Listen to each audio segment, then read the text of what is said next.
할렐루야, 반갑습니다. 오늘 10월 24일 주일 말씀 함께 전하도록 하겠습니다. 오늘 본문 말씀은 시편 145편 19절 말씀입니다. 제가 읽어드리겠습니다. 그는 자기를 경외하는 자들의 소원을 이루시며 또 그들의 부르짖음을 들으사 구원하시리로다. 아멘. 오늘 나의 소원을 이루시는 하나님이란 제목으로 말씀을 전하도록 하겠습니다. 소원이란 것은 사전을 살펴보니까 어떤 일이 이루어지기를 바라는 것이라고 되어 있습니다. 그러니까 사람들 마음속에는 각자의 소원들을 가지고 있다는 것이에요. 그래서 가장 기본적인 소원을 살펴보니까 가지고 싶은 것이 있습니다. 예를 들어서 우리 아이들은 소원이 뭐가 있냐, 뭘 갖고 싶냐 물어보니까 우리 초등학교 아이들은 스마트폰 갖고 싶어요가 제일 많다고 합니다. 아이들은 이제 전자 제품 같은 걸 갖고 싶어 하고, 또 남자분들은 좋은 차를 또 원하시더라고요. 사업하시는 분들은요. 그래서 아주 멋있는 차를 또 갖고 싶어 하고, 또 보통 우리 직장인들 같은 경우에는 집을 장만해야 되니까 집을 갖고 싶어 하는 마음들이 있습니다. 그래서 여자분들은 예쁜 가방 뭐 이런 것들이 있겠죠.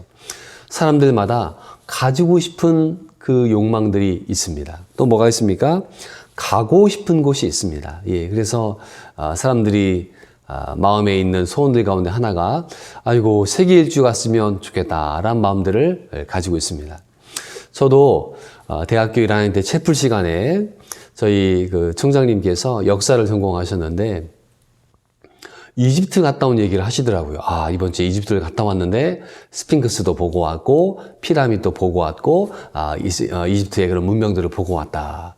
제가 대학교 1학년 때였는데요. 나도 역사 좋아하는데 이집트 피라미드도 보고 스핑크스도 보고 정말 세계를 많이 봤으면 좋겠다라는 생각들을 그 예배 시간에 가졌던 적이 있습니다. 그런데 제가 총신대학교 신학대학원을 졸업하면서 졸업여행으로 이스라엘, 요르단, 이집트를 갔다 왔습니다. 그 스핑크스 앞에 딱 섰고 피라미드 앞에 섰는데요. 제 대학교 1학년 때 생각이 나는 거예요. 내 여기 오고 싶어 했는데 하나님께서 나 여기로 보내주셨구나. 그래서 깜짝 놀란 적이 있었습니다. 우리 마음속에는 하나님 만드신 이 아름다운 지구를 구석구석 보고 싶은 그런 욕망들이 있고요. 또 뭐 구석구석 갈 필요도 없습니다. 우리나라도 얼마나 좋은 곳이 많습니까? 우리나라 전국을 다 가보지도 못하고 죽는 것이 우리 아니겠습니까? 그래서 하나님 만드신 이 아름다운 자연을 보고 싶다. 세 번째는 해보고 싶은 것들이 있습니다. 그래서 나는 이것들을 했으면 좋겠다. 마음의 소원들을 갖고 있죠. 젊은 애들은 제가 물어보니까 번지 점프하고 싶대요. 번지 점프. 저도 청년 때는 그 번지 점프를 하고 싶었는데 이제 나이가 50으로 가다 보니까 그런 것들은 별로 하고 싶지 않습니다. 그래서 사람들마다 해보고 싶은 게 있어서 어떤 분들은 악기를 배우기도 하시고 어떤 분들은 그림을 그리기도 하시는 것들을 보게 됩니다.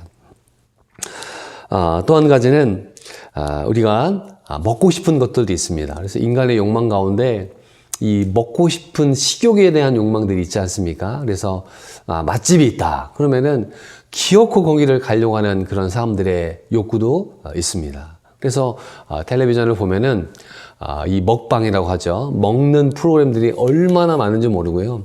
우리나라 사람들이 제일 좋아하는 게 제가 보니까 이 먹는 것 아주 좋아합니다. 뭐 옛날부터 요리하는 프로그램은 빠지지가 않고, 또 한 가지가 노래입니다. 우리나라 사람들은 노래를 너무너무 좋아해요. 세계적인 BTS 같은 가수들도 우리나라에서 있는 게 그냥 있는 게 아닙니다. 뭐 전국 노래자랑도 보면은 지금 몇십 년째 사람들이 좋아하지 않습니까? 얼마 전에 우리 파주에도 전국 노래자랑 예선이 있었는데요. 아주 난리가 났습니다. 제가 아시는 분들이 거기 막 출전하시고 막 그러셨거든요. 그래서 노래하고픈 그런 욕망들도 가지고 있습니다. 자, 그런데 이 소원을 이루는 사람도 있고 못 이루는 사람도 있다는 것이에요. 그래서 소원을 하나님은 들어주신다라고 성경 곳곳에 말씀하고 있어서, 그러면은 도대체 어떤 사람의 소원을 하나님이 들어주시는가, 그런 관점으로 오늘 말씀을 준비했습니다. 자, 첫 번째는 하나님을 아주 기쁘시게 하는 자의 소원을 하나님이 들어주세요. 시편 37편 4절 말씀 보니까 또 여호와를 기뻐하라 그가 내 마음의 소원을 내게 이루어 주시리로다 라는 말씀이 있습니다. 정말 우리가 꼭 외워야 될 말씀 중에 하나죠. 하나님을 기쁘시게 하면은 너의 마음의 소원을 들어주시겠다라고 이야기를 하고 있는 것입니다. 그러면은 하나님이 기뻐하시는 것이 무엇일까 생각해 보면은 하나님은 예배를 기뻐하세요. 하나님 믿음을 기뻐하시고 하나님 우리의 기도를 기뻐하십니다. 우리의 찬송을 기뻐하세요. 그래서 하나님께 효도할 때 하나님께서 그의 소원을 들어주시는 거예요. 우리는 우리의 삶의 모든 목적이 하나님께 영광 돌리는 것이고 하나님을 기쁘시게 하는 삶으로 가야 되는 것입니다. 자녀들도 마찬가지죠. 부모님을 기쁘게 하잖아요. 그럼 부모가 그 자녀에게 얼마나 더 큰 사랑을 베풀겠습니까? 물론 말을 안 들어도 부모가 사랑합니다. 그러나 마음은 편치 않습니다. 하나님도 마찬가지죠. 하나님도 불순종한 자들에게 구원을 베풀기도 하십니다. 그러나 하나님을 기쁘시게 하는 자가 있다면은 그의 소원을 오늘 말씀처럼 들어주시지 않겠습니까? 그래서 오늘 하루도 하나님 저는 하나님을 기쁘시게 하는 인생이 되기를 원합니다. 그런 믿음으로 사시기를 주님의 이름으로 부탁드립니다. 아멘. 두 번째는 하나님은 겸손한 자의 소원을 들어주신다고 말씀하고 계세요. 시편 17절에 보니까 여호와여 주는 겸손한 자의 소원을 들으셨사오니 그들의 마음을 준비하시며 귀를 기울여 들으시고 라는 말씀이 있습니다. 그래서 하나님은 겸손한 자의 마음을 들어주신다는 것이에요. 자, 겸손이라는 것은 무엇입니까? 남을 높이고 자기를 낮추는 것이고 남에 대한 배려를 생각하는 것이 바로 겸손입니다. 그래서 우리는 하나님에 대하여도 겸손해야 되겠고 사람에 대하여서도 겸손해야 됩니다. 공부 잘하는 사람이 있습니다. 야, 너 공부 잘한다. 내가 원래 똑똑해서 그래. 이 교만한 대답을 하는 사람이 있습니다. 하나님 그를 꺾으시죠. 노래 잘하는 사람이 있습니다. 어떻게 노래를 잘하느냐? 내가 너무 잘하는 거지. 자기의 교만을 나타내는 사람들이 있습니다. 근데 우리는요, 하나님께 영광을 돌리고 사람들에게 영광을 돌릴 줄 알아야 되는 것입니다. 제가 우리 아동센터에 있는 아이를 하나 칭찬했습니다. 야, 너 그림을 너무너무 잘 그린다. 칭찬을 했습니다. 그랬더니요, 얘가 어찌할 바를 모르는 거예요. 어디를 바라봐야 될지 모릅니다. 칭찬을 잘 받아보지 않았기 때문에 제가 칭찬하는 법을, 받는 법을 알려줬습니다. 이렇게 우리가 대답을 하라 했습니다. 첫째는 그림을 잘 그린다, 노래를 잘한다, 공부를 잘한다, 이렇게 말을 하면은 이렇게 대답을 하겠습니다. 예, 부모님께서 알려주셨습니다. 부모님이 그 아이를 지도했잖아요. 부모님이 나를 가르쳐 주셔서 제가 공부를 잘합니다. 또 한 가지는 선생님께서 잘 지도해 주셨습니다. 선생님이 자기를 잘 지도했기 때문에 그림도 잘 그리고 노래도 잘하고 공부도 잘할 수 있게 되는 것입니다. 또 한 가지 있습니다.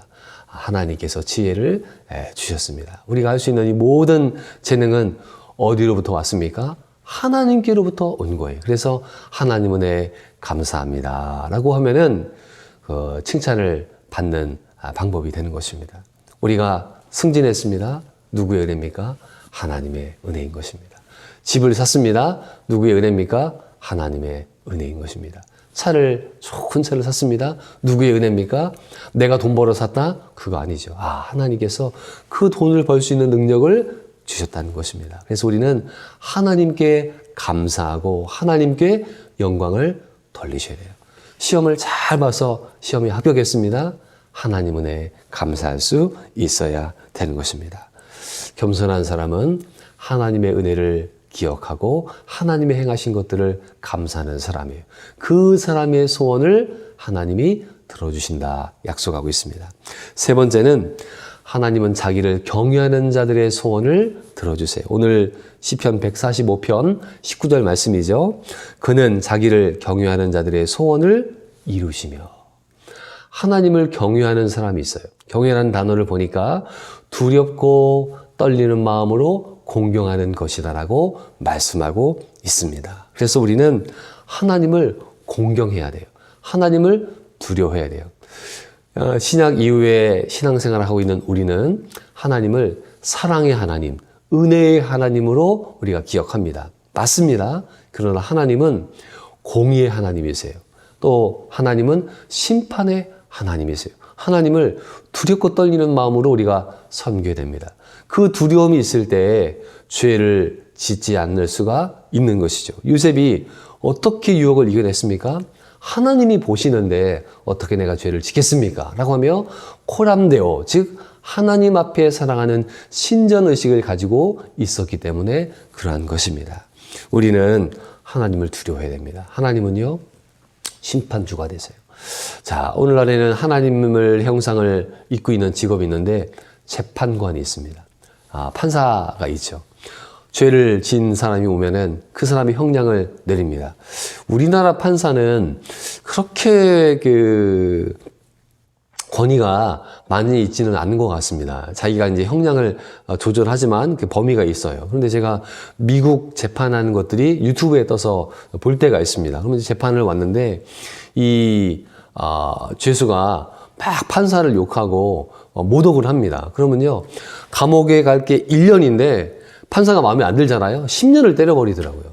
그거 어쩔 수 없습니다. 뭐 엄청난 그 판사의 권위가 있습니다. 막 부들부들 떠는 거예요. 그 판사가 죄를 졌지만은 뉘우치고 회개하잖아요. 그냥 빼줍니다. 보석으로 빼줍니다. 너무너무 강력한 그 재판을 보게 됐습니다. 하나님은요, 공의로우신 재판관이세요. 그래서 우리의 인생을 하나님 보시고 심판하십니다. 잘하고 충성스러운 자에는 생명의 면류관, 또 의의 면류관 우리에게 말씀해 주셨던 것처럼 주시고요. 하나님 말씀에 불순종한 자들에게는 심판의 주님이시기 때문에 두렵고 떨릴 수밖에 없는 것입니다.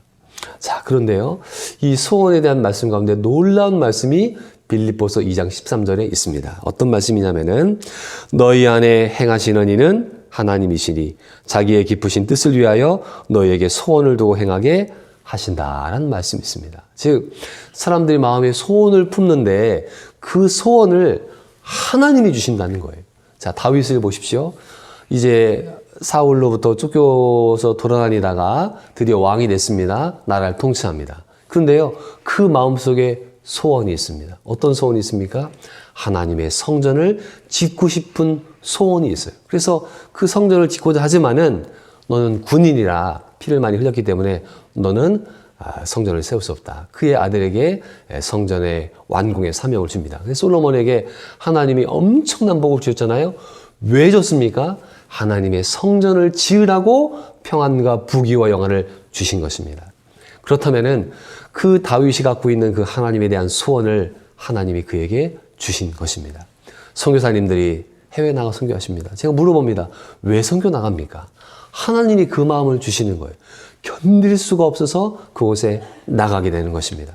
저도 교회를 개척하게 된 것도 하나님께서 제 마음속에 소원을 주셨기 때문에 그 일을 이루게 되는 겁니다. 사랑하는 성도 여러분, 여러분의 소원은 무엇입니까? 그 소원을 이루세요. 가족의 소원이 있습니다. 그 소원을 이루세요.